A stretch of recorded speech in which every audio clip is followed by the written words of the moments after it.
for the bread, stay for the politics. My name is Ben Walsh, and this is Let Them Eat Bread.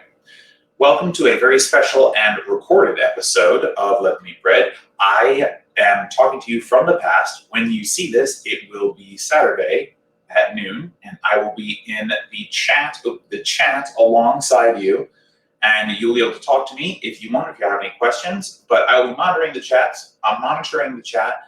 So if you have anything you want to say while I'm there, let me know. I'll be definitely able to respond to anything in the chat there. I will not be monitoring the chat right now while I'm recording because there is no chat while I'm recording. So that being said, let's get started. This week we are making a garlic and cheese bread inspired by the recipe on The Deserted Girl. I have altered the recipe a little bit, and I have a special surprise for you. We'll see if you can catch it. But in the meanwhile, it's time for us to get started. So first, I have 2 teaspoons of instant yeast here. I'm going to put them in my bowl. Next, I am going to combine 1 teaspoon of kosher salt. Sorry about that.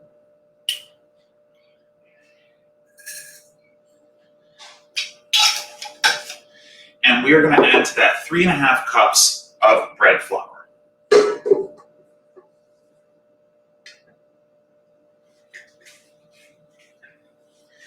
And we're just going to give this a quick stir to make sure everything is getting combined with a wooden spoon here. Just make sure that our salt and our yeast is all incorporated. Now this is a little bit of a different dough because it takes a long time to make. So I have worked ahead of time so we can actually see through the process here. All right, I think that's pretty thoroughly mixed together. So the next thing we're going to do is we're going to take some freshly chopped garlic. Now the recipe calls for 3 cloves. I'm calling for 3 cloves. But if you want to add more garlic, there's going to be nothing wrong with that. Just keep in mind that this garlic is going to be folded into your bread dough. So just think about how much garlic you want in there. I love garlic, so I've actually used 3 very large cloves. But I would recommend 3 regular size or slightly large cloves for this recipe. Just mix that in there.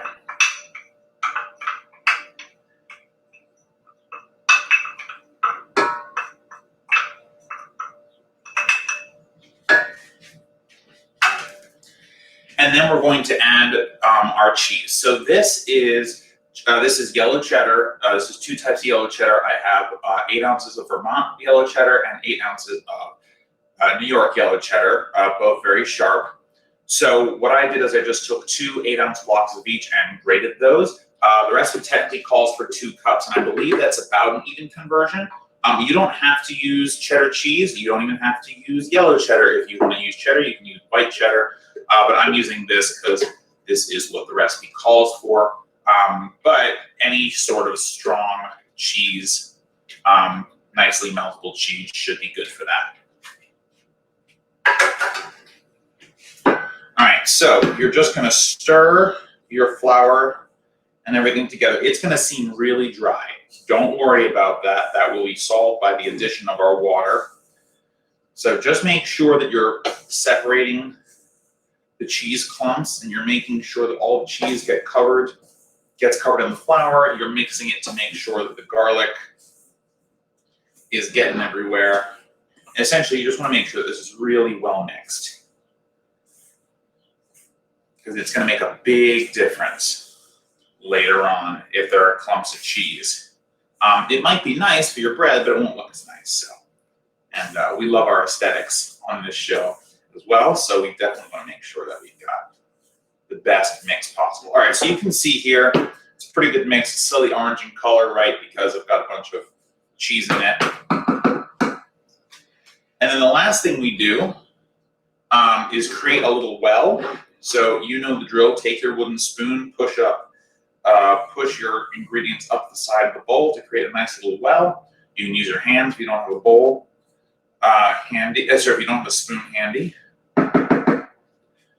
And then we're going to take our 1.5 cups of room temperature potable water and just pour this right the way in.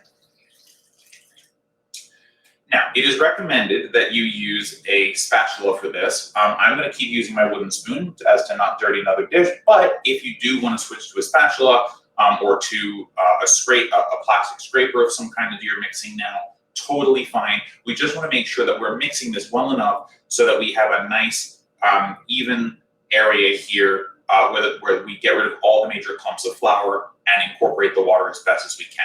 The dough wants to look shaggy, but still a little wet. All right, so let's just mix that.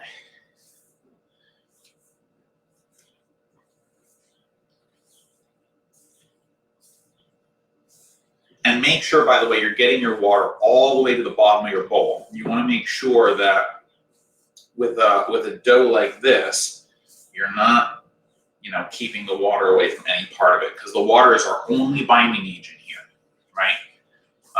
And it's going to be the thing that helps activate the yeast and what have you. So you really want to be careful making sure that you mix everything around as much as you can. And eventually you're going to get to a point where it kind of looks like a mass, but you have lots of flour underneath. So you want to just keep mixing around. If you need to, my hands are clean, so you're going to see me pushing the dough off my spoon, but I made sure to wash my hands ahead of time. If your hands are clean, you can do the same thing. If you don't feel comfortable doing that, just get a second spoon, get another scraper, and you can just scrape this dough right off. No worries there. Now, you're not actually kneading this, but the spoon, as you use the spoon to create wet pockets that the flour can be absorbed in, it's going to act a little bit like kneading. So if it feels like the consistency is changing a little bit, that's okay. It's not going to be a problem. All right, so this is looking like it's needs to come off. So I'm just going to take my hand here. There we go. And by the way, if you decide that this is too much to do with a spoon, just get in there with your hands. Nothing wrong with it. In fact, I might do that in a moment. And remember, you're just trying to expose all the flour and cheese and garlic and ingredients to the water, to the wet parts of the dough, so that it all absorbs, so that it all comes together, okay? So let's just pass this. I'm just going to go in here with my hands and just mix it around a little bit. So if this feels like a knead, as I said, it's okay, no worries. You're not going to change too much with just these little hand motions. We're not doing a full knead. While you're doing this, you also want to make sure that your bread is a little bit like a ball. You want to kind of keep it in a relatively ball form if you can. It's just, and you do that just because it's going to help with, rising in good shape.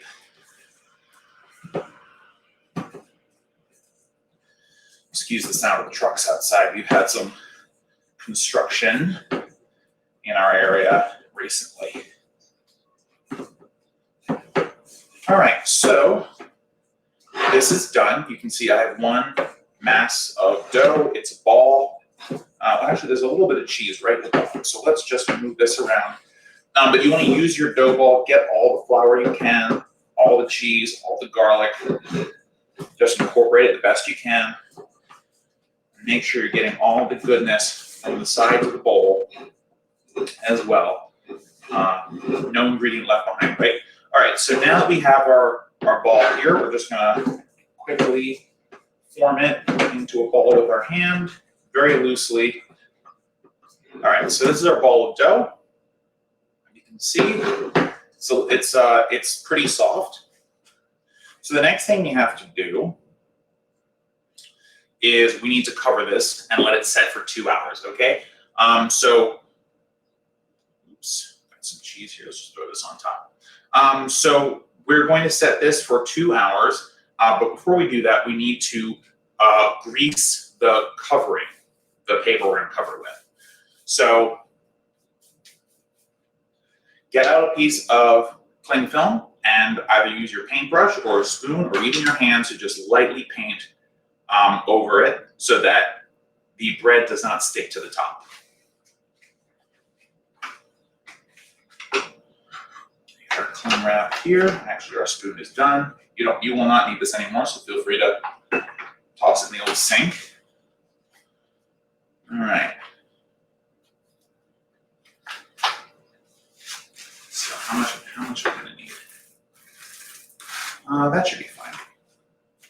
And again, you want to paint this as lightly as possible. You don't want it to be too heavy with the oil, but you do want enough so that when the bread rises, it doesn't stick.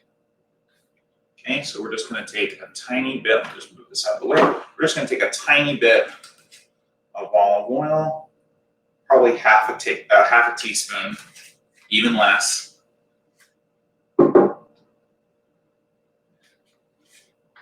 we're just going to slowly, from the middle, just paint it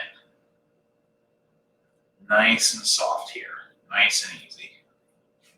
If you need to hold down your cling film like I'm doing, it's fine, no big deal. And if you paint it too wide and some of the oil sticks to the side of the bowl, it's all right, it's not a big deal. Really, remember, we're using such a small amount of oil here that it's not going to make that much of a difference. If a little bit gets off. Really, this is just to lubricate the plastic such a way that it doesn't stick to the bread. We want it to stick to the bowl. Okay, so just finish your painting job. Should take you just a couple seconds to do. And we're going to take this, place it gently over our bread, seal it down. Just like that, and then we're going to set this aside and set a 2-hour timer, and we will check, and we will, and I will give you instructions about what to do when this is done. Okay.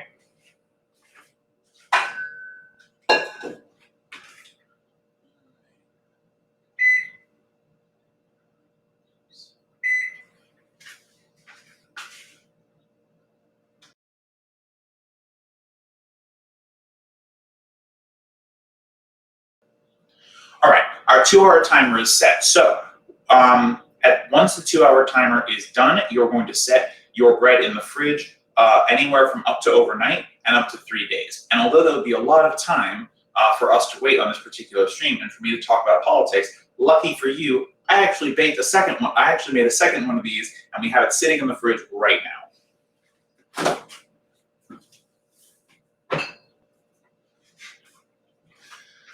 All right, so this bread has been sitting in the fridge for 3 days. Looks a little different than when we put it in. We're just going to put this, we're going to scrape this out, we're going to work it just a little bit to warm it up, and then we're going to let it rise. So in order to do that, we're going to need some parchment, because we're going to slide this off into our oven when it's ready. So the first thing we need to do is we need to set our oven to 485 degrees, all right? We're getting our oven nice and hot for this. And the reason we're doing this is because we're going to create a nice hot bread, a nice hot bake for our bread. It's a bit of a thicker bread, so it needs some high heat to keep moving.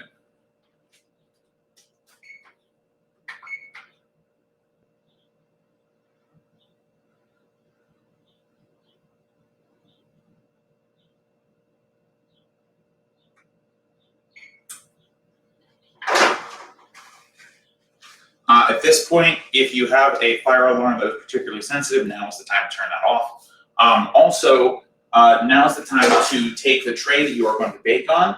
We will put our sheet back on it later. We'll just toss it in. But for now, put your tray in the oven and let it preheat in the very hot oven to get it nice and hot, so we have a nice good crust on our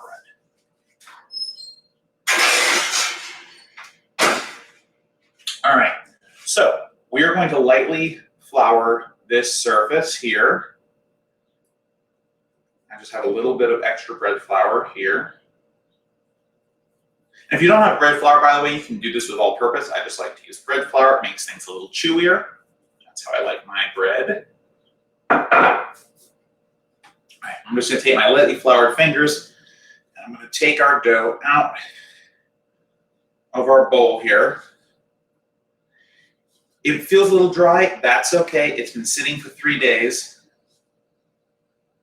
It's going to be a little bit like that, but once it warms up, it will regain its moisture, so no worries about that. So we're just going to take it, and we're going to form it into a ball. Again, it's very cold, so it's going to be a little difficult to work with. That's okay. Just form it into a ball best you can. Keep lightly flouring that work surface if you need to. Warm it up a little bit with your hands. So we're going to sit it at it for an hour while it kind of remembers who it was before we put it in the fridge. Okay? A little bit more flour down here. Now it's going to rise just a little bit, but really not that much. So really, don't worry about it too much. It'll do a lot of its rising in the oven. It's a fairly thick dough. That's what it's supposed to do, so no worries. So we're taking our original bit of plastic here. We're just putting it back on to allow this to rise. I'm going to throw a tea towel over it as well, just to kind of keep some of that heat in, and then we will talk some politics. So give me 1 second to recover your bread that you've been letting sit for overnight up to 3 days, and let's get that party started. I'm actually going to set a timer for about 1 hour and 15 minutes, and we can stop early if we think it's good, but I just want to make sure it has an extra time to come back to room temperature and to rise, just because it has been in the fridge for so long.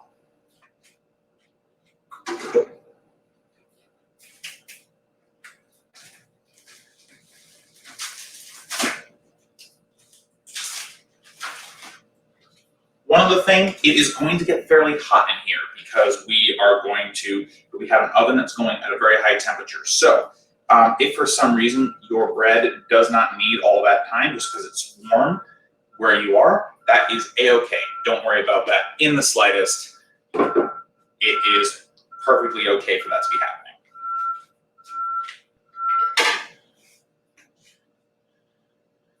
All right, so let me rinse my hands real quick and we will see what is on the whiteboard this week.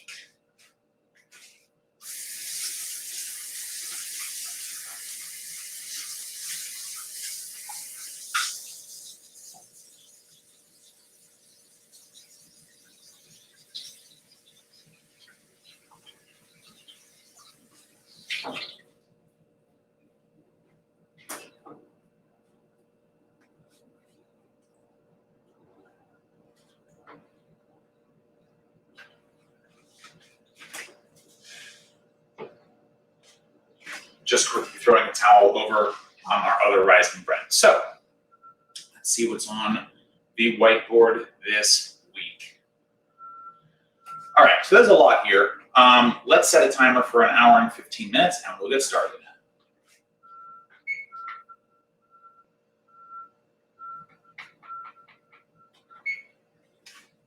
All righty, so where to begin? Oh, right. I have a quick correction. This is not going to make it into the clips, but I have a quick correction from last week. Last week, I was talking about the ocean being on fire, and I talked a little bit about the cause of that. I said that an oil rig out on the ocean had suffered an explosion. That is not true. I was mistaken. The reason the ocean was on fire was because a gas pipeline had ruptured underground and had exploded. So that's what was happening. That's why there was a fire on the surface of the ocean last week. Not, a rig didn't explode. So my apologies there. I don't know where I got that piece of information from, but I will do better next time. So thank you for keeping up with the show, and thank you for accepting my correction. All right. So let's start with the best way to support the troops. So as you guys might know, Joe Biden is slowly drawing down in Iraq right now, which is great. I'm very excited about that. And the media's picked up that there could be these things going on with Taliban in Afghanistan now that we're leaving. By the way, that was going to happen regardless of when we left. But all of this and all the things that we do for the military, with the military, is supposed to be in service of the troops, right, and to support the troops. And the reason I bring up Afghanistan specifically is because actually I think withdrawing our troops from Afghanistan is a good way to support the troops. I don't think it's the best way, but it's definitely a good way, right? So to bring our troops out of harm's way. And that's really what I want to spend this segment talking about, which is the best way for us as a country to support our troops, to serve our troops, to do good things for the men, women, and non-binary siblings who sacrifice potential careers or what have you to protect us in the event that we are attacked, right? Not that America gets attacked very often, but we do have a military. In theory, we should be only using it for defense. But how do we support them? What is the best way to support them? Well, if you listen to politicians, you assume that giving the military lots of money is the best way to support them, right? So, support the troops, vote for these politicians who are going to give huge amounts of money to the military budget, right? And you think, okay, well, the troops' military budget, they seem pretty simpatico. It seems like if you give more money to the troops, then, you're supporting them. But actually, that's not true. It turns out that your average recruit starting in the Army makes about $19,500 every year, pre-tax, okay? So just think about that. That is just above minimum wage, which we've all agreed on this show a long time ago is inexcusable and unlivable. There's no way you can live on that kind of money. So that clearly isn't doing it, right? Because no matter how much money we pour into the military, it seems that the starting salary for our soldiers isn't going up. And also, there are lots of kind of like pay for place. So there are lots of kind of paycheck advance scams that go on a military basis. Fraudulent phone plans and things like that go on a military basis. Our soldiers, our individual soldiers, for the most part, are actually very poor. They don't make a ton of money serving this country. So clearly that's not supporting them, right? So if that's not supporting them, what can we do to support them? So in my opinion, there are two things that we can do to really support our soldiers. And the first one I hope should be the most obvious. One, don't put them in harm's way, right? Don't send them overseas. Don't send them abroad. Don't send them to other places. Because the biggest risk to our soldiers is posed when they're in the line of fire, when someone can harm them, when they're in a situation where someone can harm them. So the most obvious way to not have them come to harm is to just not ever put them in a situation where they're going to get hurt in the first place, right? Seems perfectly reasonable. So what would that mean? That would mean not only making sure that we do not declare more endless wars, it would involve what Biden is doing now, withdrawing forces from our forever wars from other countries, but not just that, right? Our soldiers are in danger as long as they're not home. And so this involves also bringing back our obligations from foreign powers in terms of military bases. By the way, not a lot of countries like us having military bases in their countries. Our soldiers are subject to harassment, protests. People don't really like them being there. And whether the soldiers are nice people doesn't really matter, right? It's the concept that our soldiers are there in the first place that is the most problematic thing. So not only should we withdraw them from active combat zones or passive combat zones or whatever you want to call it, we should also be withdrawing them from these essentially colonial style bases that we've built all around the world and that we are using to, execute American influence abroad. There's no reason for it. America has plenty of other ways to flex its diplomatic muscle, whether that's with money or with ambassadors like we talked about last week. We don't need to do it with soldiers. And then, by the way, if our soldiers are not in other places, then they're not in harm's way. So we support them and their health and well-being that way. The second way to support them is to make sure that if for some reason we do have to send them out, right? We are attacked. Think about, if for example, we'd given a real proper direct response to 9/11. Now we didn't, but if we had, would have been a legitimate thing to send our soldiers after, right? We were attacked, you fight back, right? December 7th, 1941, when the Japanese attacked us, right? It was a legitimate attack. We sent soldiers to defend ourselves and to hit back the people who had attacked us. Makes sense. So in those cases, we had to go to war. Fine. let's just put that aside for now.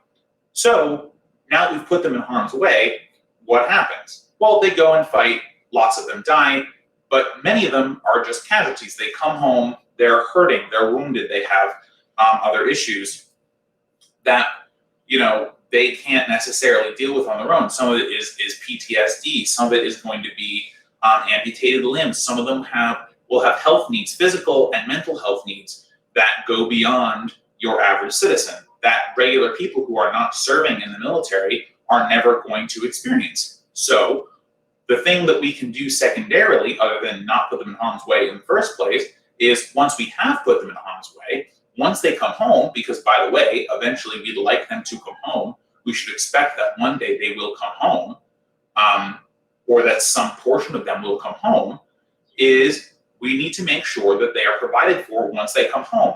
And by the way, the VA is a great start, but it's not enough. It is routinely underfunded, and it has all sorts of other issues because politicians have not made the VA a priority. And this is all as they claim they support the troops. Fund the VA. And by the way, we wouldn't even need the VA if we had universal health care, right? If we had a universal health care system that included all the basics, including mental health care, dental, vision, auditory health, and all that may actually be the wrong name for that. I don't know if it's auditory health, but hearing, right? Health for your hearing. Health for your ears. Health for hearing. You get it. Anyway, so if we had a universal healthcare system that took care of all Americans, all people who lived in the United States and any American soil, or even residents that were just here for a little bit, then we wouldn't have to worry too much about whether there was a specialized care service for our vets. Now, it may still be useful to have a specialized care service for our vets, right? An organization that can coordinate with our vets to get health care in a more coordinated way. But if we had a universal healthcare system that just took care of healthcare for all Americans, for all people living here, then the VA wouldn't need to be like a hospital system with its own doctors and things. It would simply be a communicative resource that veterans could use to coordinate care, right? Figure out the best hospitals for places. And they could go anywhere because it would all be free, right? This type of care is in some ways available to them now through VA hospitals. But again, the choice that they have to go somewhere is actually limited by where there are VA hospitals, where there are VA services. If we just had a universal healthcare system, it wouldn't really matter if there was a VA hospital or not, because they would just get access to any and all doctors they wanted, and the VA could be a resource to either accelerate their care, coordinate their care, or figure out where the best care is for veterans or for a particular veterans issue. So as we move forward, as we think about ways we can support the troops, the best ways to support the troops, there are only two, right? Don't send them to war, don't send them to die, bring them home from places where they're stationed.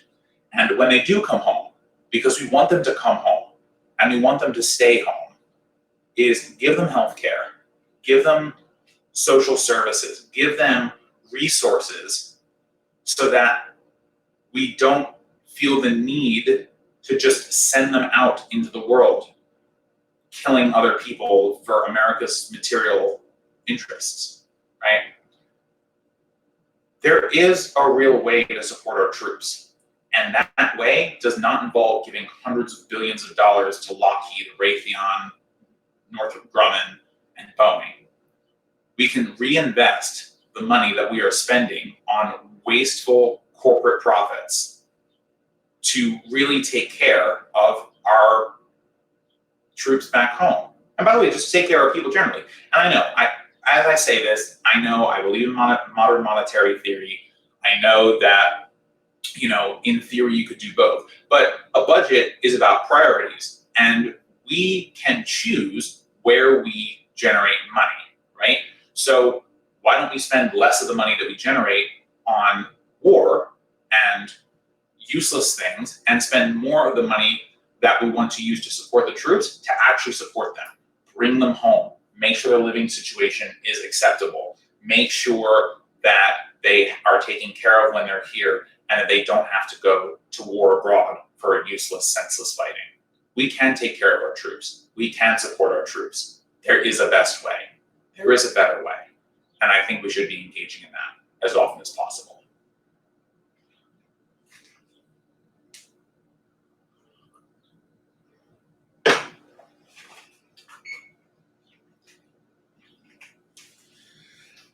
All right, so I don't know if you've been following what's been going on in Lebanon. I wanted to give a quick moment to shout out some solidarity with the folks over in Lebanon.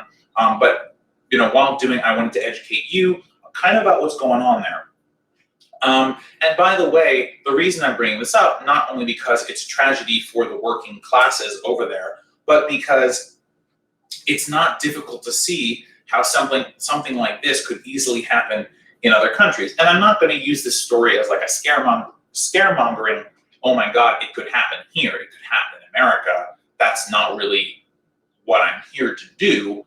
But in my showing solidarity with the Lebanese people, I want to talk about a little bit of what's happening there and help you understand that the types of issues that we experience here at home and that they're experiencing over there are not so different, right? These problems are similarly related. And if we're not careful, we can end up with the same types of problems that other people have in other countries. So that begs the question, what's going on in Lebanon right now? So a number of things. One, Lebanon has been in a state of political turmoil for a while now, but specifically, you guys might remember a while ago, there was that huge explosion at a Lebanese port. And that led to all sorts of backlash in the country, lots of civil unrest. There were accusations about corruption of the government and issues with how the government was running things, all sorts of incompetence and corruption accusations. The prime minister stepped down. It was a giant mess. Things have not gotten better in Lebanon. And the unrest has been going on pretty much since then, but for a variety of different reasons. Right now, the issue in Lebanon is that they're having essentially a goods crisis. Although there is no active blockade on Lebanon by any country, they have significant problems, filling supermarket shelves, filling pharmacy shelves, and getting gas to their people. So people are queuing for hours at a time to get a little bit of petrol for their cars. And I believe the restriction that they're under right now, as Al Jazeera reported, is they can only fill their cars halfway. So if you imagine, and by the way, Lebanon's another country where lots of people drive. In America, we're also a country where lots of people drive. If you imagine you have to wait at a gas station for by the way, a long way. These lines are huge. I mean, the images of these lines are really breathtakingly bad. So you're waiting online potentially for 2 to 3 hours in your car. And it's hot, right? So you want to keep the air running. You're washing your gas lower, right, as you're on this line. You go and you're only allowed to fill halfway. It's crazy. And it's not, by the way, because the Lebanese people are poor. They're not. There's a large middle class in Lebanon. They have money. It's not like it's a nation that's totally impoverished, but there's nothing for them to spend their money on. There's no goods, right? They don't have anything to buy. And it was interesting because a motorcyclist interrupted the Al Jazeera broadcast where I saw some of this and said, look, it's not like we don't have money. We do have money. There's just nothing for us to buy. And that's something that could happen pretty much in any country, given any type of scarcity. If you think about what happened with the Colonial Pipeline, when the Colonial Pipeline was hacked and you had some lower middle Atlantic states, Maryland, Virginia, and the Carolinas experiencing gas shortages. It's not like the people of Virginia, Maryland, and North and South Carolina suddenly ran out of money, right, to buy gas, but there just wasn't any gas for them to buy. So, prices went up. Rationing was put in place in some places. I mean, it's not difficult to see that these systems are incredibly fragile. Even the smallest hiccup can cause huge amounts of devastation. And by the way, we're seeing this in the extreme in Lebanon. Another issue that they have experienced, which it has happened in other countries, is that their currency has depreciated an incredible amount. So the Lebanese use the pound. It's called the Lebanese pound. It's left over from English colonial rule. And it has depreciated 70%. So it only has about 30% of its total value left. And so not only is Lebanon running out of goods, but they're also running out of buying power to purchase more goods, to import more goods. Because of the way currencies work, and the way that some currencies are strengthened and some currencies are not, you essentially run out of trust. So Lebanon, like most countries nowadays, use what's called a fiat currency. And fiat currency essentially just means that the currency is as strong as the reliability of the government that prints it. So I'll say that again. The currency is only as strong as the reliability as the government that prints it. So in this case, when you imagine a country, pick any country, let's go with Turkey, the lira, right? So if you think about Turkey and you think about their government, although there have been some political instability issues in Turkey in the last decade, the government there is fairly stable. And so the reliance on, if you're relying on the government to pay back its debts in that currency, you can rely on that pretty well. That allows the currency to have relative strength. Now, it's not going to be as strong as some others for a variety of different reasons that I'm not going to get into right now. But you have a sense that, Turkey will pay its debts. The money that they're printing is worth something because the government is reliable, right? Lebanon has not been so fortunate. The Lebanese government has been in turmoil for many, many years, whether it's because they are they're constantly at an internal struggle with Hezbollah, which is an Iran-funded political party and militia group, whether it's because they have more or less constantly been at a border skirmish / war with Israel at their southern border, plus a number of other reasons such as internal corruption. I think 2 years ago, their prime minister was just straight up kidnapped by the Saudis. There's been a lot of problems there. But due to their problems, not only has it created local instability, but the reliability of the government has decreased. And therefore, and by that nature, the reliability of the currency has decreased. And thus the value of it relative to other countries has gone down.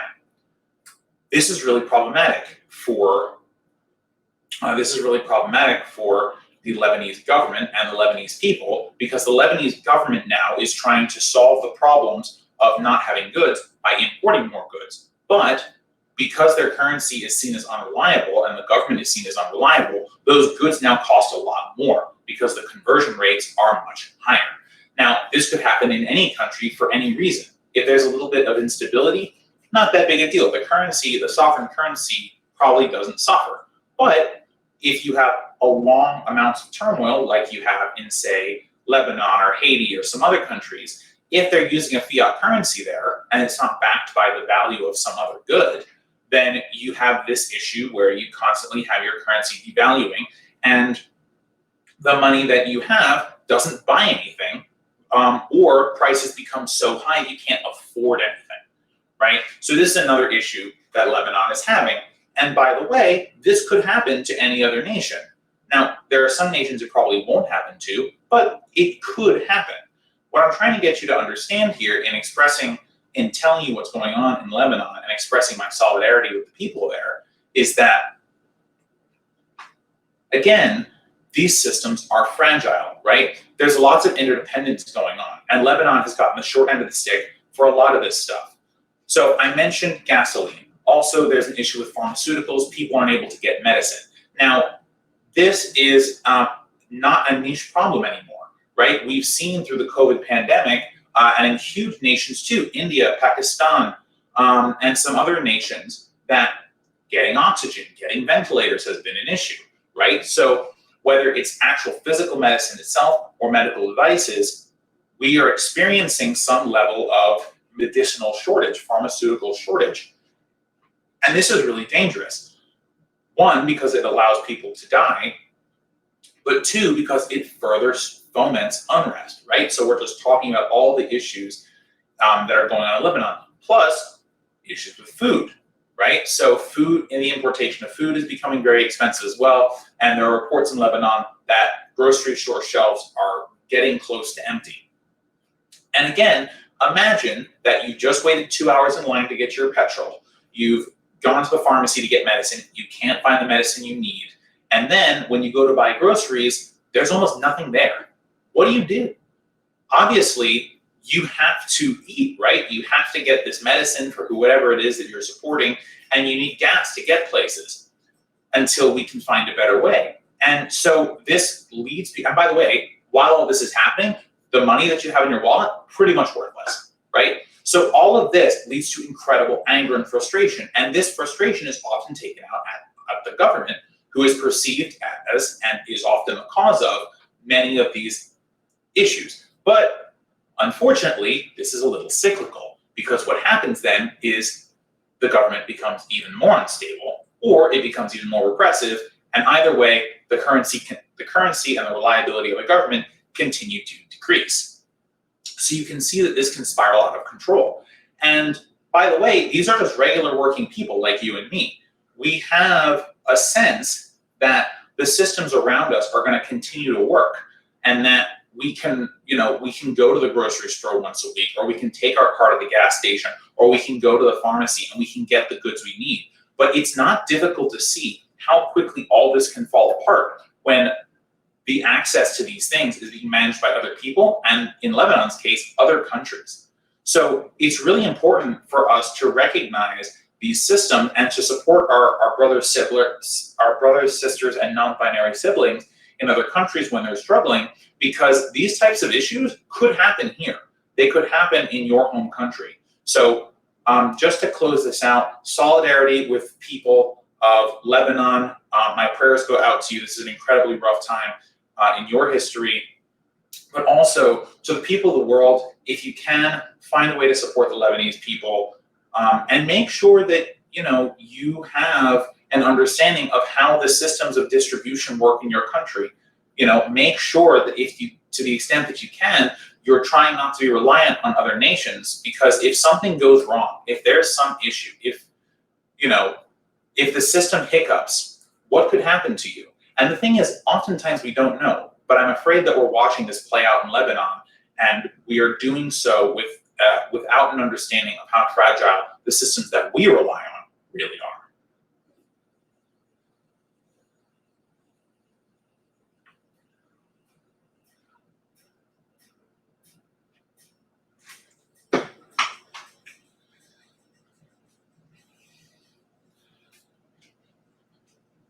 Okay, so I wanted to talk a little bit about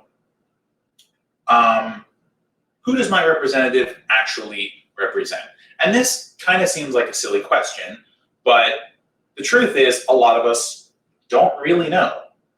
So what am I talking about? So first of all, when I say representative, I'm talking more or less at the federal level. However, oftentimes and most times we are represented by a large variety of civil representatives. I live in a city. I'm represented by a city council and a mayor's office. On top of that, I'm represented by county commissioners because I live in a county. On top of that, I live in a state. I'm represented by a state senator, a state representative, and a governor. And then on top of that, I'm represented at the national level by one representative and 2 senators, and of course the president of the United States. So there's a lot of people in that chain, and they all have very different jobs. So to narrow it down about who I'm talking about who does my federal representative actually represent. And the reason I'm talking about this is not because the answer is, it's me. The answer actually is not, it's me. For the most part, our representatives do not represent us. And I'm not just saying that, I'm not just pontificating that. If you look at an often cited study on the left by Drs. Gillens and Page at Princeton University that did a multi-year study to see how frequently politicians enacted policies that were in line with general thinking and popular will, it turned out that no matter what the people wanted, about 30% of the time, they got what they wanted. Except if you're rich. If you were rich or if you were a corporation, the types of things that you wanted you were getting them a much more frequent amount of the time. I think it was about 60%. It still wasn't perfect. Now, in theory, the way a chart or a graph or statistics like this should work, it should be if the people want something 0%, then it should get passed 0% of the time. And on the other side, if 100% of the people want something, it should get passed 100% of the time, with natural gradations along the way, right?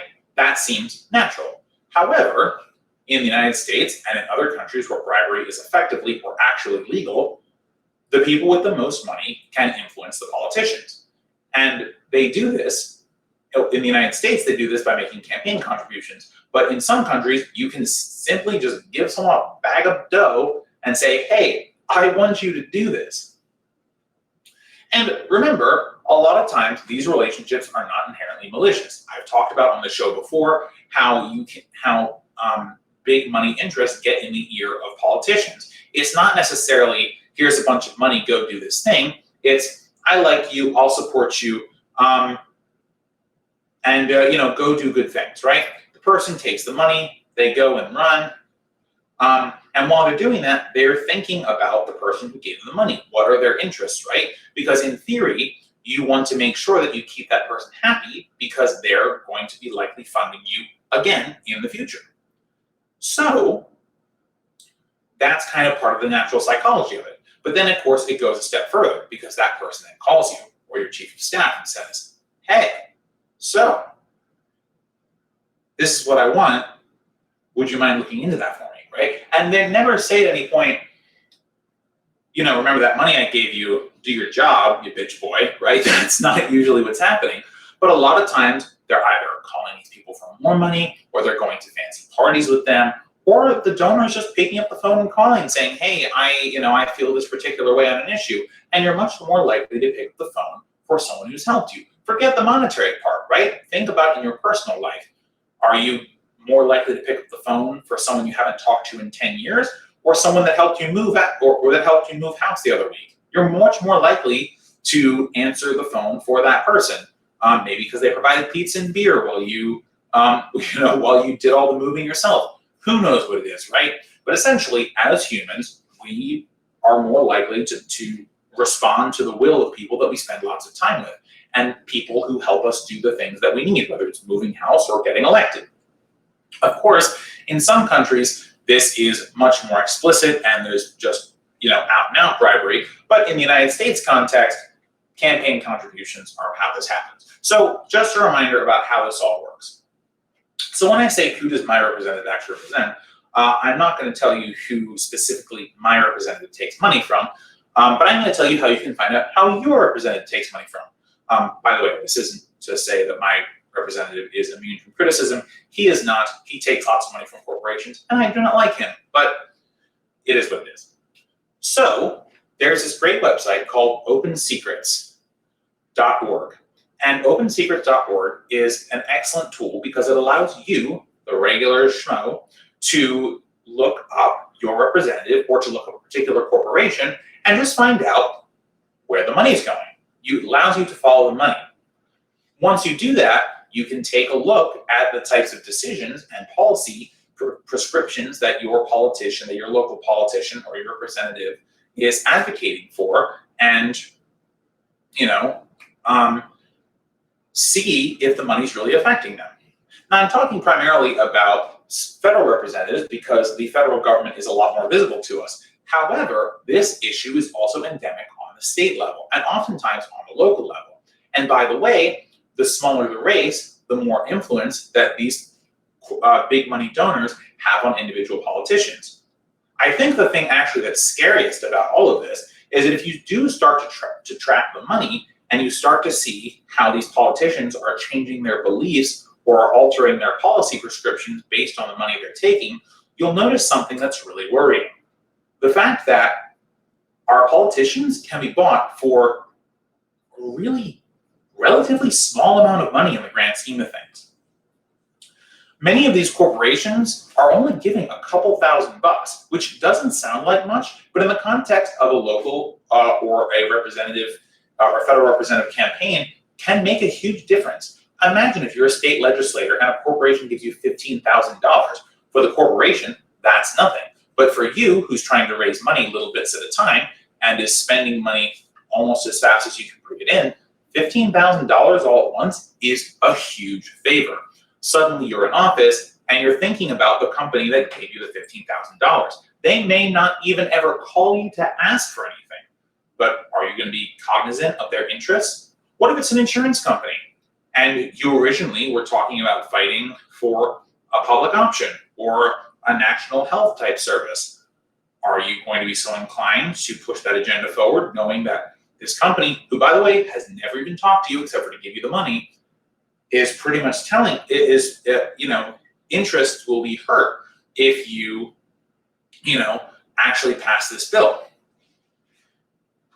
These effects are why we have to ban money in politics generally. But until we do, the best way that we can stop politicians from taking money or get them to return the money they have taken is to hold them accountable. And the best way to do that is, one, follow people on YouTube and in the news who actively point out the corruption. There are lots of great organizations that do this. You simply need to look for them, but also to go to opensecrets.org yourself and other organizations that keep track of how politicians are voting. I think 538 has a vote tracker. They don't do everything right, but I believe their vote tracker is pretty reliable. And just do the math. And by the way, this information is all out there. Federal reporting requirements and many state reporting requirements require that politicians tell people who their donors are. So there's no real reason not to do this. And once you know, that knowledge is power. You can demand that your politician gives the money back. You can demand that your politician does not take that money any further if they've already taken it. You can organize other individuals around that cause. Say, like, if you have friends who are against Wall Street giving money to individuals or individual politicians, then you can organize them against that. There are lots of ways that this knowledge can be useful. But remember, politicians are responding to the people who are closest with them, the people who do things for them, and the people who they spend the most time around. If you can make it, and especially using this information, that you or your group are the people or persons or organizations that they are harassed by the most, that they are bothered by the most, and the thing that you're bothering them about is taking money from corporations, you may actually get to convince them, just on a human level, that it's a bad idea. And as a result of that, although they may not get any better in their politics, they might be looking for a job later, but you can stop them from that corporate influence. And once you stop them from the corporate influence, you can essentially figure out, okay, are they actually just bad people or with bad positions, or are they just bought and sold, and once the money is no longer clouding their vision, will they do the right thing? You can't know that until the money is removed. So use Open Secrets, use 538.com, use 538 to track votes, and use the fact that people have to disclose this information to make it so that we're a more informed society. We have the power as individuals to hold our politicians a little bit accountable, at least with this stuff, because it's all out in the open. So I highly encourage you to go look up your politician, look up the companies where you shop and do business, and find out where the money's going. Because not only can you influence the politicians, you may be able to influence the companies. The companies will say nice things, but then they'll turn around and give money to politicians who do reprehensible things. If you can call out the corporation for giving money where it shouldn't be, you may be able to stop them from doing that. Because companies, like politicians, are risk averse. They don't want to take risks. They don't have to take risks. So one of the ways that you can make it look like what they're doing is risky is call them out on their bad behavior. If enough people call them out and they feel like they may have an issue if they don't change their behavior, guess what? They're going to change their behavior, because it's not about morality. It's not about politics. It's about doing what's best for the corporation. And if they think it's going to be easier for them to survive as a company by cutting off their donations to particular organizations and politicians, then by doing so, then they'll just switch on a dime, because they don't care. Corporations are not moral. They just, they just want to survive. So anyway, this segment's gone on for far too long, but go to opensecrets.org, look up your politician, look up the name of your favorite brands, even look at the company where you're working at, see where they're giving, see if there are ways for you to pressure them to change their behavior.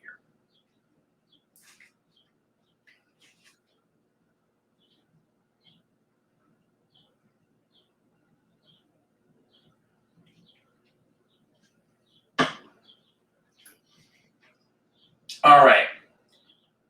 The next topic I want to talk about is some good news. I know we had good news last week, and I have good news this week.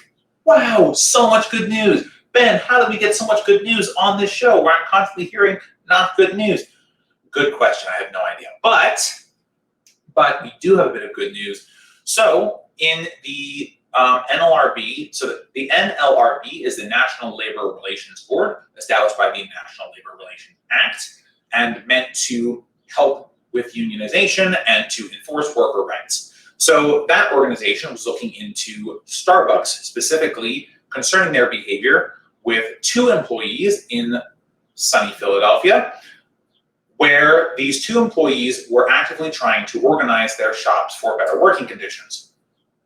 Starbucks allegedly, and I have to say allegedly because many of these companies do not claim wrongdoing when they settle or what have you, but allegedly the company was monitoring the social media accounts of the Starbucks employees who were trying to organize, and when things got a little too tense for Starbucks, they terminated the 2 employees. The employees sued under the National Labor Relations Act, and we have been waiting a very long time for this particular decision. And luckily, we have victory. Starbucks has been reprimanded and will pay fines and fees, probably not enough. But at this point, what do we get from this, right? The first thing we get from it is an obvious victory. Hopefully, there will be more moves to unionize Starbucks, both in Philadelphia and in other places. But more importantly, we've learned that the NLRB will not tolerate certain types of intimidation tactics used by corporations to stop people from unionizing. This includes the types of wanton spying that Starbucks was doing on its employees and on their personal social media pages. So this means that if you are in a situation where you're trying to organize your workplace, or you know someone who's trying to organize their workplace, and the company is spying on them, is threatening to fire them, is intimidating them in any way, that is covered by this particular case, and I highly recommend you read it. It's just a page long on the NLRB's website, nlrb.gov, or just Google NLRB versus Starbucks. You'll be able to find it. If any of these behaviors are going on, essentially you have a leg up. There is a way that you are going to be able to, fight back against this type of behavior, and you may get a union out of it in the meanwhile. So again, this is really great news. I hope that everyone who's looking to form a union is reading the results of this case, and that Starbucks is seriously reassessing how it's going to treat workers who are trying to unionize. And by the way, the best way to celebrate this news would be to try and organize your workplace. So if you are in a situation where you feel comfortable trying to organize your workplace, or union leadership and want them to try and organize your workplace, definitely do that. This is a great victory for the left and for the labor movement as a whole, and we should take advantage of the momentum that these victories might create to revitalize unionization efforts across the country. Because the truth is, the NLRB doesn't often stay on labor's side, right? It's been sabotaged by presidents who put on pro-corporate stooges on the board. So when we get victories, and they are not frequent, we really need to make sure that we are using the momentum from victories to create more victories. Too few of this country's workforce is not unionized. The more people who can get unionized, the better. And as is often said on the left, no real major movements happen without the backing of labor power. And in order for labor power to back a movement, there has to be labor power to begin with. And labor power is created at the union level. So go join a union. If you're in a union, thank you for the organizing work that you do. Keep trying to unionize other shops, and hopefully we will have more victories in the future.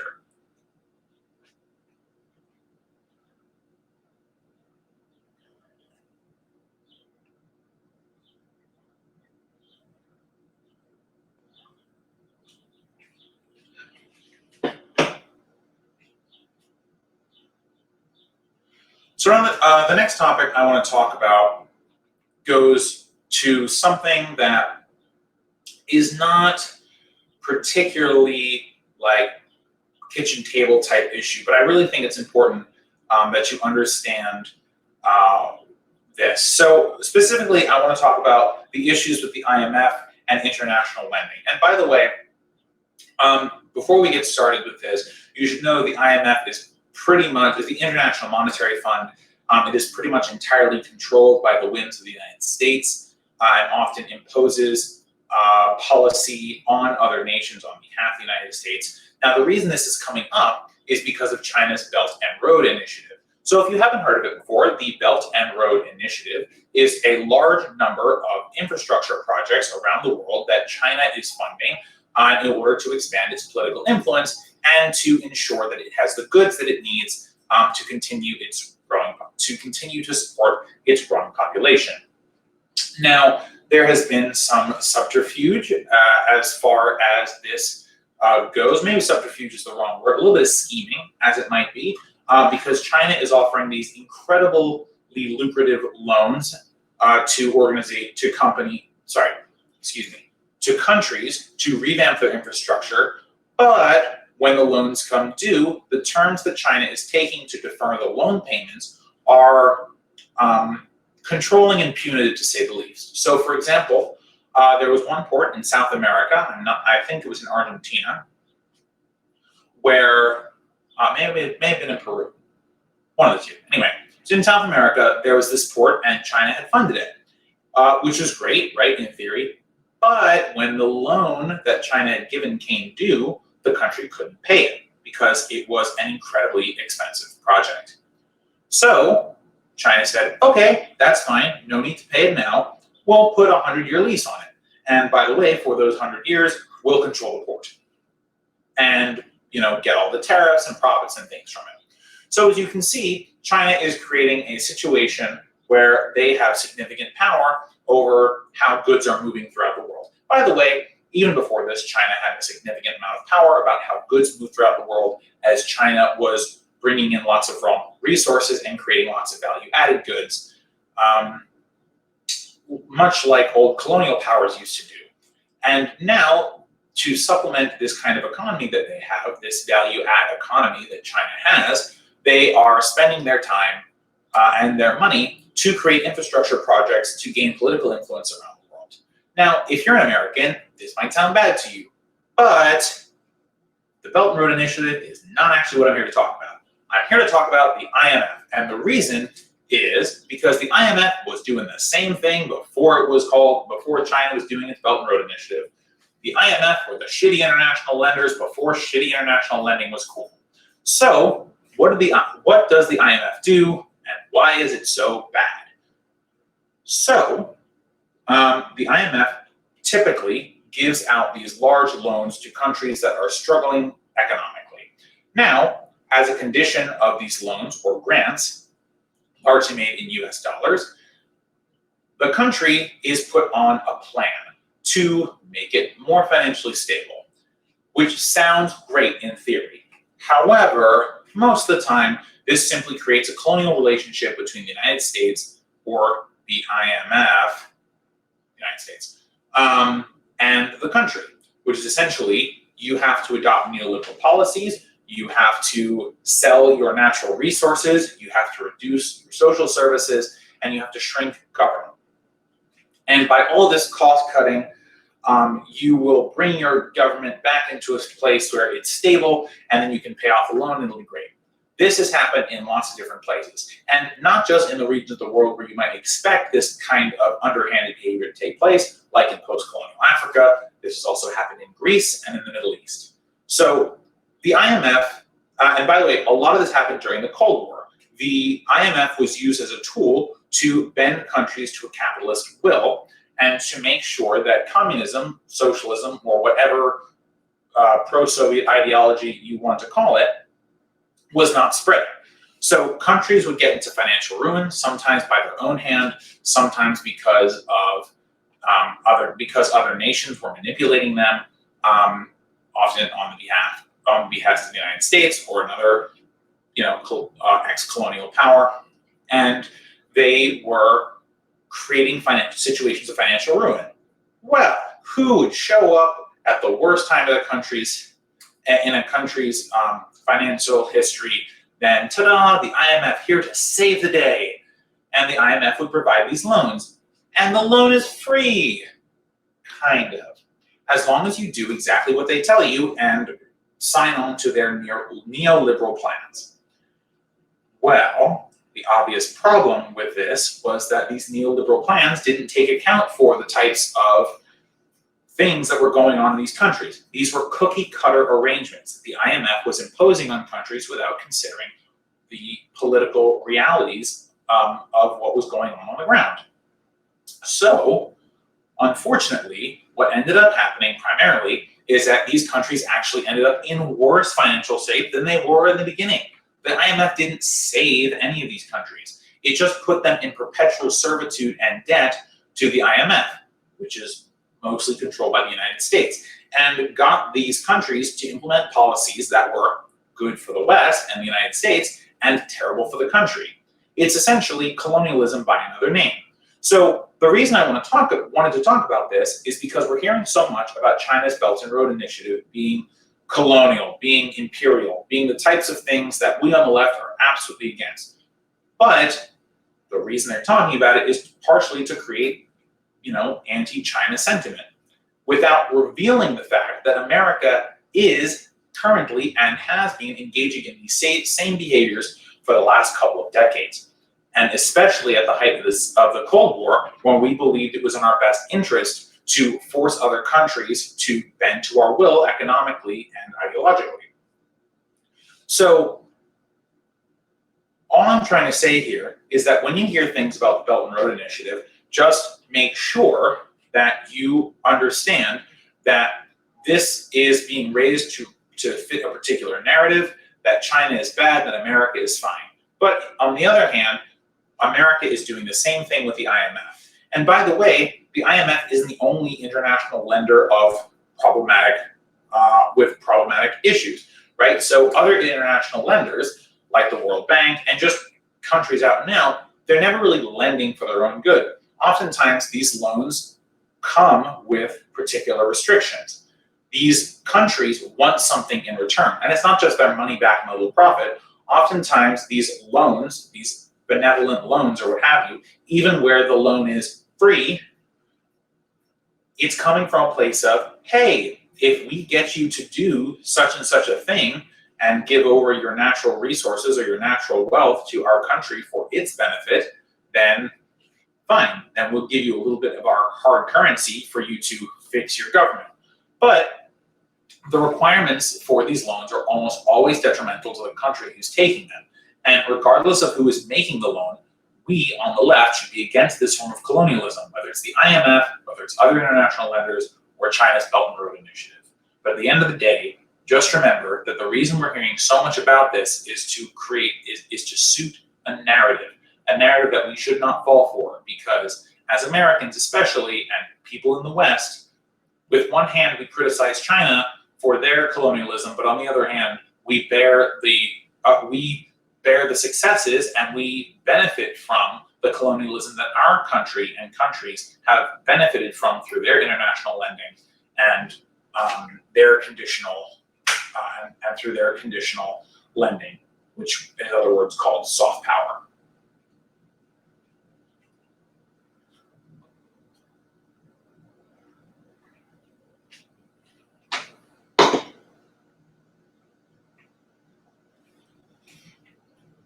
Okay, so I don't know if you remember this, but a while ago there was there was a run on GameStop, right? There was the shorting of GameStop and AMC and a couple other companies that were considered failing, right?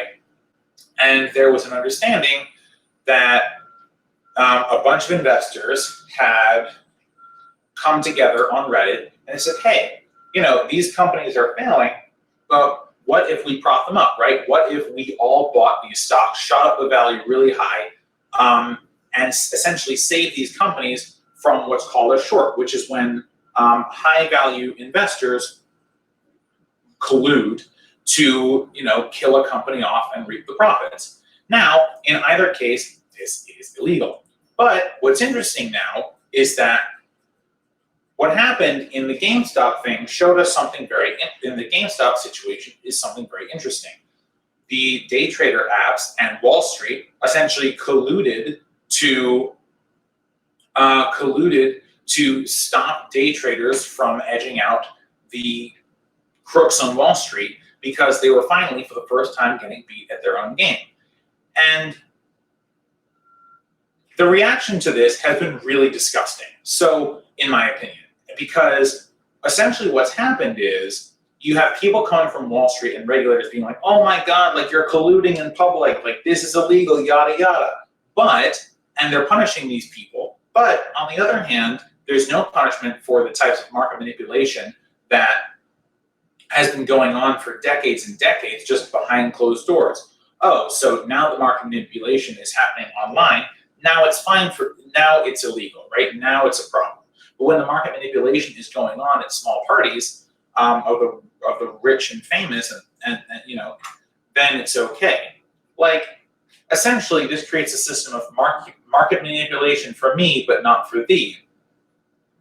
So what's it going to be? Is it the case that market manipulation is bad because we should allow the free market to do its thing?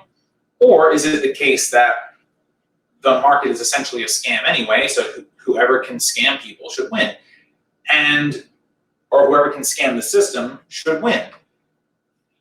And quite frankly, I mean, there are lots of problems with the stock exchange, but you know, if people figure out a way to make some money off it, then in theory, the capitalists should say, okay, fine, fair enough, they figured out the system, you know, we'll just play differently next time. Instead of saying, they figured out the system, so we're going to punish them, but we're going to keep doing the system the way that they're doing it, just it's okay because we're doing it. And if the rich are making more money, then it's fine, but if the poor are making money, it's not fine. At the end of the day, I think what we need to consider here is that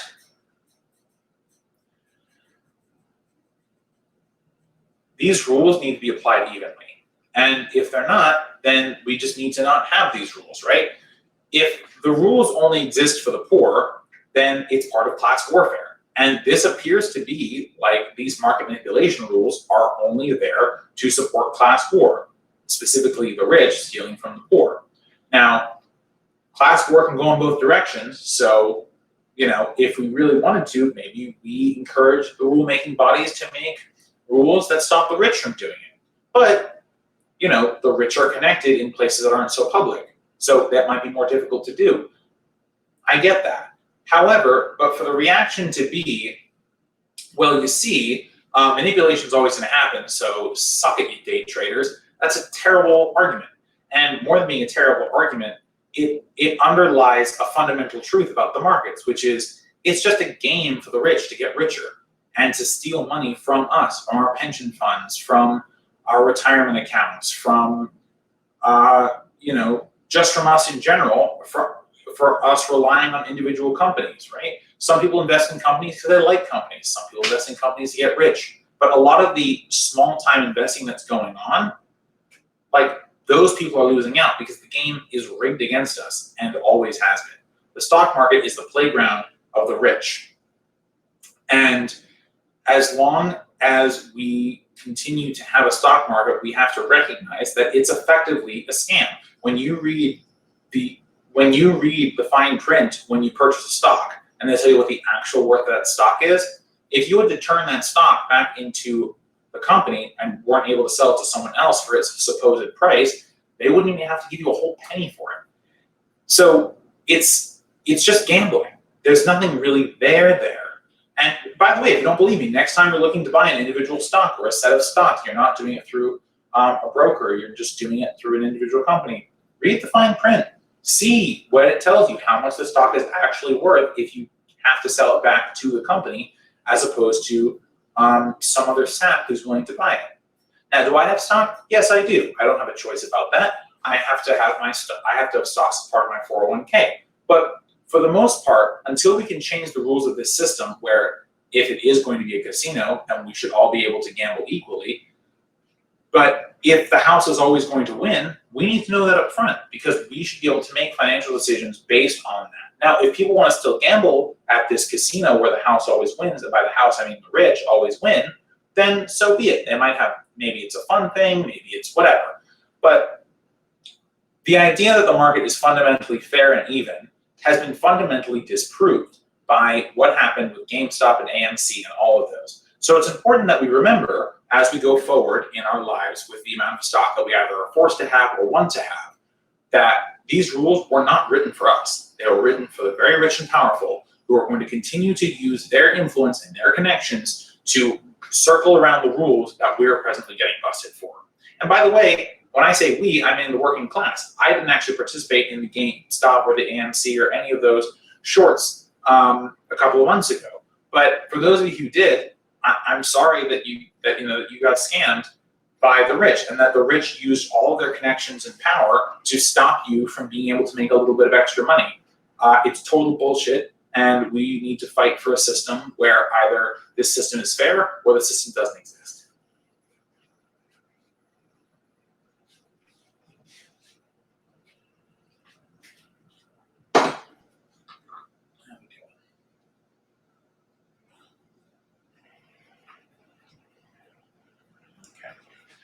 I am going to go with this for 15 minutes. Okay.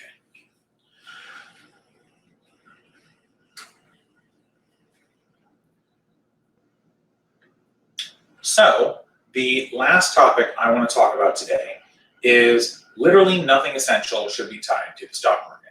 Now, I just spoke in my last segment about issues with the stock market and how it's rigged, but I want to talk about the stock market more in the sense of volatility now than in the sense of, whether it's rigged or what have you. So if you think about the stock market and the kind of the way it works. So typically we have had what are called boom bust cycles. So for 10 or 20 years, the market will go up and up and up, and then we'll have a recession or a depression or some kind of crash, right? And it seems to happen because essentially the bubble that is the stock market gets too inflated and it just bursts. Something goes wrong, someone makes an incorrect gamble. And a lot of the times, the government reaction to that is to bail out the stock market, to try and make sure that there isn't as much loss. But a lot of the times, that money is going to the very wealthy or to institutional investors. By the way, institutional investors are things like hedge funds, pension funds, 401ks, and stuff like that. However, that money doesn't necessarily save the 401ks, it saves the companies who've lost all the value. But that money is then taken and either they buy back shares of their own stock, or they give that money to their CEOs, or they use it as a parachute for them to file bankruptcy or something else like that, right? But the money that gets lost, the value that gets lost, when these stocks, fall from $100 a share to $10 a share, and you lose $90 a share, I mean, imagine if that's your retirement savings, right? So now they say you should have $1 million for retirement. It's totally unrealistic. It's very unlikely to happen for anyone. But let's say you have it, right? Say it's 2007 and you have just about $1 million saved in your 401k, right? You've got a diversity of stocks. You think, oh, if one stock goes down, it's fine. But what happens when the entire market collapses, like in the recession of 2008? Essentially, everyone is trying to sell their stock. And as they do, because demand then becomes so low because everyone's trying to get rid of them, the price falls through the floor. So if you are trying to retire, suddenly your $1 million is only worth $10,000. You can't retire on that. And by the way, the amount of time it would take you to work back up to get that to get that $1 million back may exceed the remaining years of your life. But you were supposed to retire. You were supposed to have the opportunity to, to take that money out of the system and to enjoy a life of leisure, enjoy your last years in leisure and semi-comfort. Now, market analysts and financial advisors will tell you, oh, but if you stick with the system, eventually it recovers. That's true. But oftentimes it does not recover for many individuals the exact same way that it is supposed to. And additionally, the funds that people put in oftentimes don't recover the same way as individual companies do. So if you're part of a large fund and you were supposed to retire in 2008, obviously it was going to be difficult or almost impossible for you to do that because of the vast amount of worth that your stock portfolio had lost over the course of, however long it had been in the stock market. In theory, if you kept working, it would recover a little bit. But again, it doesn't recover enough. And many people plan their retirements around other things in their life. Perhaps it's just their age, right? Some people just want to retire when they're 65. But other times they plan it around other things, downsizing, things that take time, decisions that can't be quickly switched, right? So if you end up in a situation where you've made these plans around your retirement and you're no longer able to retire because the amount of money you were supposed to have is significantly diminished, it alters a bunch of things. Plus then you have faced the possibility of either having to continue to work a job where you don't want to be any longer because you'd rather be retired, or if you have retired and you're relying on an annuity that's based in stocks, all of a sudden that money's worth almost nothing. You then need to go back to work as a 60 or 70-year-old person and try and find employment in what's supposed to be your golden years, your happiest years. So that, and by the way, that's just talking about retirement. I mean, there are other issues where, if a company settles a court case, they might give stock to people as compensation. Well, then, of course, you have to root for the company that you just sued. What kind of sense does that make? Literally none. But other things, too. There are all these types of funds and gratuities that are being tied more and more to the stock market. A system that, which is, on the one hand, incredibly volatile, and on the other hand, you have no control over, right? I mean, imagine if you were having an issue and you sued and you got a settlement, but the settlement was in the form of stocks.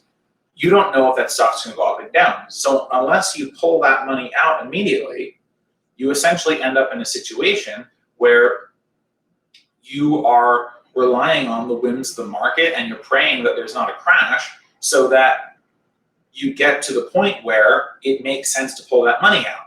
But what about the other people who don't pull their money out, right?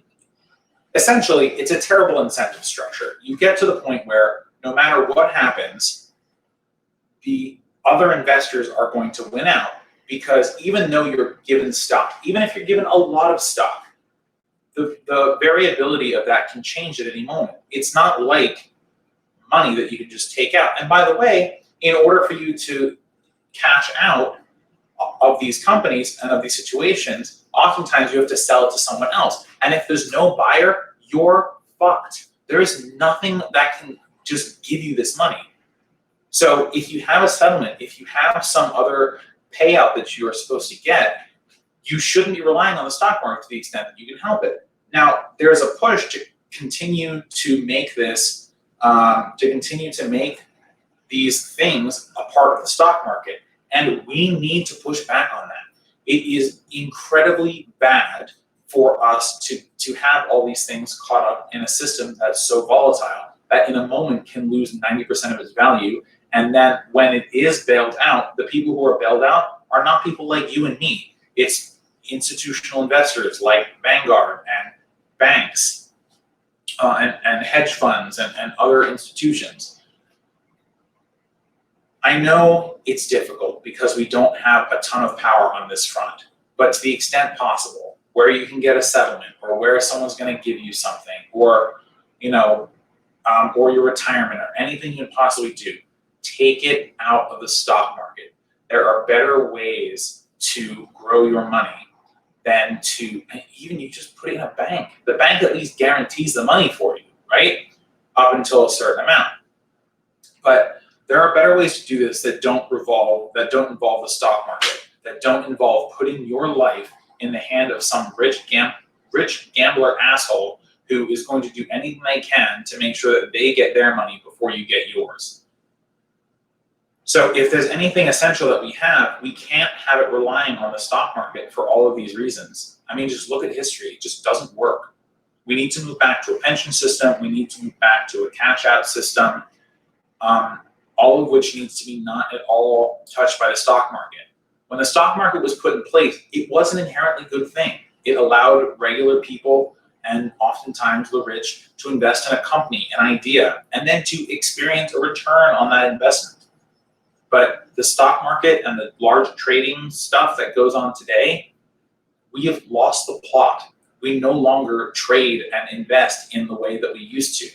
Oftentimes, and because it's being done by computers, these are quick and oftentimes automated exchanges that cause markets to go up and down in ways that are unpredictable, that move too fast for us to even react to. And because the institutional investors and the rich and the powerful are using computers for their trades and we're using our brains for ours, there's no way we can keep up. This is just one more thing where capitalism has consumed it. An originally half-decent idea, capitalism consumed it and made it a tool of the capitalist class to extract money from the poor and the middle class. Which is why that nothing essential should be tied to the stock market.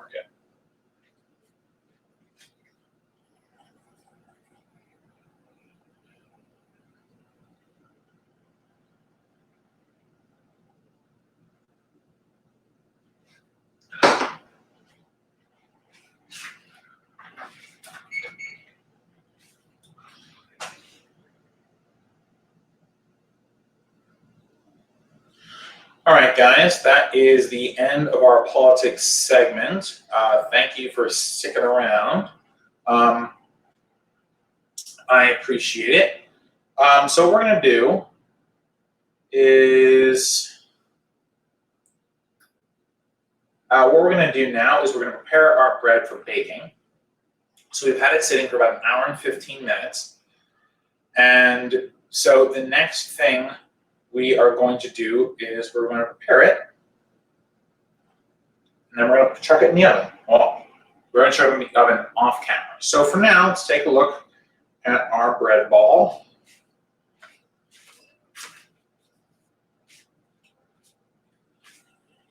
It hasn't changed too much. That's okay. It's moved a little bit. So we're going to take off our cling film here. Our dough feels a little nicer. Still pretty cool. That's all right. No worries there. If you want to let it rise for longer, you want it to puff up a little bit, you want it to spread out a little bit, that's fine. Keep in mind, by the way, that mine was in the fridge for 3 days. So, it may take a little bit long, yours may take a little longer, a little shorter. There's no requirement that your bread go in at room temperature, so no worries for any of that. So what we're going to do now is, in order to control the spreading of the dough in the oven, we're going to cut a nice deep cut in the middle here, and then we're going to cut another cut across here. I'm using a serrated knife. It's easier for me. You do not need to do that. And then now that we've scored our bread, we are ready to put it in the oven. You don't have to paint this. There's nothing else you have to do with it. You just take this mat, you pull out your hot tray, you drop it on, and you let it cook for about 30 minutes or until it's browned on top. Again, you're going to want to tap it with your knuckles and see if it sounds hollow.